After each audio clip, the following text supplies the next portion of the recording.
Bonjour et bienvenue dans la suite sur les cours sur l'environnement d'entreprise. Donc on a vu dans un premier temps un petit peu macro, micro, les différentes influences de l'entreprise. On va passer maintenant aux différents statuts et aux différentes stratégies de l'entreprise. Euh, donc on va voir, qu'est-ce qu'on va voir finalement dans ce cours. Il y a pas mal de choses à voir, mais déjà quand on parle des statuts, eh ben, on sait très bien qu'il y a tout un tas de statuts pour les différentes entreprises. Donc du coup, on va parler de tous ces statuts. Mais on va aussi parler de leurs caractéristiques, comment on va pouvoir les définir, etc. Et puis on va seulement parler des principaux, parce qu'il y en a tellement en fait, on va garder les principaux. Et puis on parlera aussi un peu de stratégie, donc du coup l'organisation du travail, les différentes écoles aussi en management, tout ça va rentrer dans les stratégies. Il y a pas mal de choses à voir, je pense que ça va être un cours vraiment intéressant et on va pouvoir dire pas mal de choses là-dessus.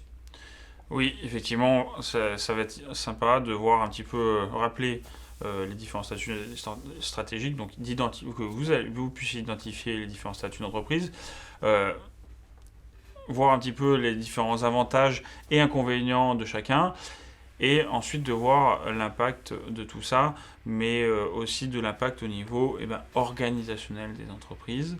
Euh, pour vous, particulièrement, l'objectif de ce cours, ça va être bien effectivement tout ça, mais ça va aussi être de pouvoir comprendre après, avec les différents intervenants que vous allez voir, détecter finalement pour un commercial, finalement, quand vous allez avoir affaire à une SARL versus peut-être une entreprise publique, une entreprise plutôt de type auto-entrepreneur, où en fin de compte les enjeux vont pas être les mêmes.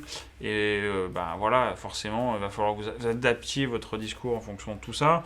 Au niveau comptable, et pareil, que ce soit les statuts, les différents statuts, les associations, vont pas fonctionner de la même manière que des structures beaucoup privées, oui, privées au sens économique du terme et statutaire. Donc, tout ça, ça va être important pour votre formation de comprendre pour pouvoir après comprendre les différents cours liés à tout ça de manière macro et micro, si on peut faire une Exactement. petite parallèle au cours précédemment.